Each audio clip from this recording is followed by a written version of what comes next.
Friends, आप सभी का हमारे चैनल में स्वागत है। आप लोग हमारे साथ वीडियो में बने रहिए और मैं अभी एक छोटी सी कहानी सुनाऊंगी, तो आप लोग कहानी को पूरी ज़रूर सुनिएगा। और इस कहानी का नाम है चालाक बकरी। ब्रह्मापुर गांव में एक पाखंडी बाबा रहता था जो अपनी बातों में पूरे गांव को उलझाए रखता था। इसी तरह से एक दिन बहुत सारे लोग बाबा के पास इकट्ठे हुए। उसमें से दो लोग ऐसे थे जिनके कोई संतान नहीं थी, तो वो कहने लगे, पति पत्नी थे और बाबा से कहने लगे कि बाबा जी, मेरे कोई संतान नहीं है, कोई आप उपाय बताइए जिससे मेरे आंगन में खुशियाँ गूंजने लगें और मेरी पत्नी की सूनी गोद भर जाए। बाबा ने कहा, ठीक है, इसके लिए तुम्हें एक बकरी की बलि देना होगा और कल सुबह आ जाइए। उसकी पत्नी कहने लगी, बाबा जी ठीक है, मैं अपनी संतान के लिए कुछ भी कर सकती हूँ और मैं एक बकरी की बलि अवश्य दूंगी। इसलिए और फिर वहाँ से दोनों चले गए और फिर बाबा ने अपने शिष्यों से कहा कि जाओ, कल यज्ञ में एक बकरी की बलि देना है, उस बकरी का इंतजाम करो। दोनों शिष्यों ने हाथ जोड़कर बाबा के सामने खड़े हो गए और कहने लगे, बाबा जी वो तो ठीक है, लेकिन मैं एक आपकी आज्ञा हो तो मैं एक बात बोलूं। बाबा ने कहा, हाँ हाँ ठीक है, बोलिए, बताइए क्या है। उन दोनों ने कहा कि बाबा जी, बलि देना तो हम लोगों के पाप के बराबर है और हम लोग पाप कैसे कर सकते हैं। बाबा ने कहा, जो मैं कहता हूँ वही तुमको करना है। अगर आज मेरे साथ आश्रम में रहना है तो मेरा कहना मानना है। दोनों शिष्यों ने कहा, ठीक है, और फिर दोनों ने बकरी की तलाश में निकल लिए और फिर आपस में दोनों बातें करते करते उन्होंने कहा कि शिष्य होने के नाते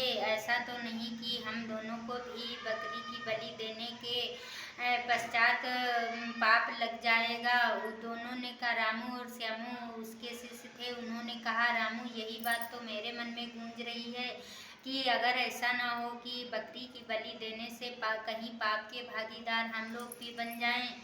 लेकिन अब क्या है, दोनों ने सोचा कि अब बाबा के पास रहना है तो वो सब कुछ सहना है। फिर यही सोचते दोनों एक बकरी वाले के पास गए और फिर कहने लगे, मुझे एक ऐसी बकरी दे दो जो बढ़िया हष्ट पुष्ट हो और अच्छे से अच्छी लगती हो देखने में। और उसके पास एक काली गोरी दो बकरियां थी। वो बकरी आपस में बातें कर रही थी। बकरी का नाम जुन्नी था। जुन्नी कहने लगी, एक काली बकरी सुनो, मैं तो इतनी अच्छी खूब सुंदर हूँ और हमको जो भी ले जाएगा वो बहुत प्यार से रखेगा। और इसी बीच वो दोनों शिष्य उस बकरी वाले के पास गए और जैसे ही झुन्नी ने देखा और खुश हो गई और कहने लगी, ये दोनों बाबा हैं और ये आज हम ही को ले जाएंगे क्योंकि मैं इतनी सुंदर हूँ, खूबसूरत हूँ, हष्ट पुष्ट हूँ।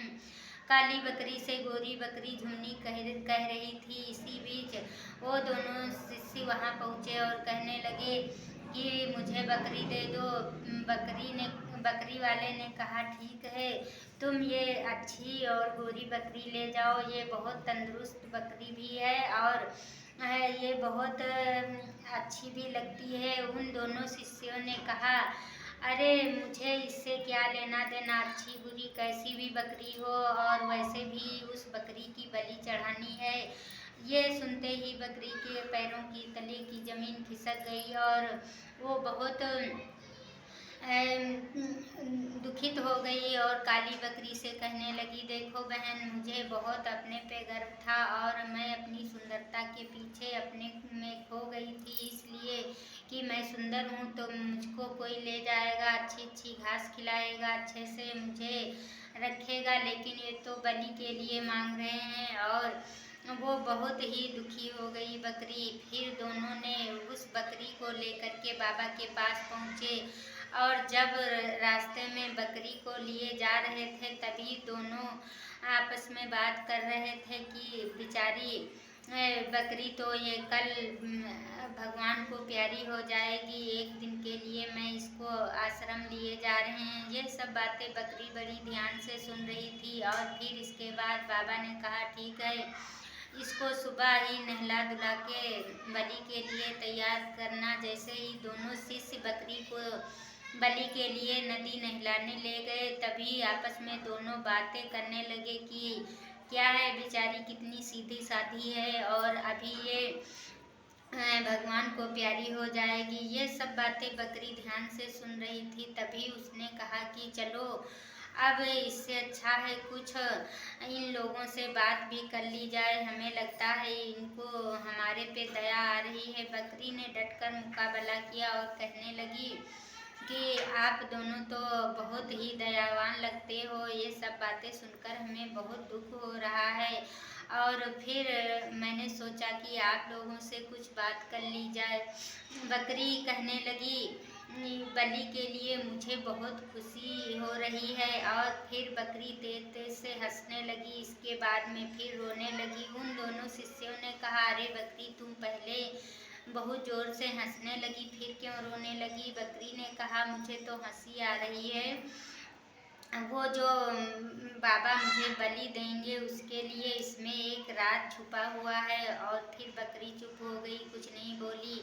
दोनों शिष्य जब बकरी को लेके बाबा के पास पहुँचे और बाबा से कहने लगे कि बाबा जी, ये बकरी पहले ज़ोर ज़ोर से रोने लगी और फिर हंसने लगी, तो इसके पीछे पता नहीं क्या राज है। और फिर बाबा ने कहा, फिर क्या हुआ? तो शिष्यों ने कहा, फिर इसने कहा, इसके पीछे एक राज है।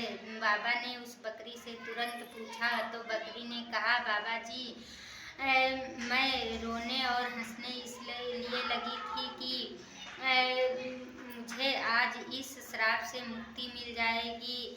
और भगवान ने मुझे श्राप दिया था क्योंकि पहले मैं भी एक इंसान थी और मैं एक बकरी की बलि दी थी, इसीलिए मुझे भगवान नाराज होकर के मुझे बकरी का रूप बनाया। तो आज हंसी हमें इसलिए आ रही है कि आज मुझे उस श्राप से मुक्ति मिल जाएगी और मैं इंसान हो जाऊंगी और आप बकरी बन जाएंगे। यह सुनते ही बाबा के बहुत हक्के पक्के उड़ गए। और फिर अगले जन्म में आप, बकरी कहने लगी कि आप अगले जन्म में बकरी का जन्म पाएंगे और मैं इंसान बनूंगा, तो मैं भी आपकी बलि चढ़ाऊंगी। ये सुनते ही बाबा के हक्के पक्के उड़ गए और वो सोचने लगे, या बकरी के बहकाए, बकरी की बातों में आ गए बाबा और फिर अगले जन्म के बारे में सोचने लगे। तो उसने कहा कि अरे ऐसी बात है तो मैं क्यों बलि चढ़ाऊं? और सोच करके तुरंत अपने शिष्यों को आदेश दिया कि अरे शिष्यों, इस बकरी को ले जाओ, अच्छा हरा सा चारा खिलाओ, अच्छे अच्छे चीज़ें इसको खाने के लिए दे दो। और फिर आज के बाद किसी भी बकरी की बलि नहीं दी जाएगी और किसी भी जीव की बलि नहीं दी जाएगी। और आज से इस आश्रम में ऐसे ही सब कुछ होगा और बिना बलि के। यह सुनते ही बकरी और भी प्रसन्न हो गई और बकरी को अच्छे से देखभाल करने के लिए उसको अच्छी जगह ले जाया गया और अच्छा चारा पानी देने लगे उन शिष्यों ने। तो कहा जाता है कि हर कोई इंसान अपने जीवन के लिए तो कुछ न कुछ सोचता ही है। उस बकरी को ऐसी उपाय सोची कि उसने अपना जीवन ही बदल डाला। और आप लोग इस कहानी को ज़रूर सुनिएगा। अगर कहानी अच्छी लगे तो लाइक करना, कमेंट करके बताना कि मेरी कहानियाँ कैसी लगती हैं। और अगली कहानी में आप लोगों का स्वागत रहेगा। तब तक के लिए बाय।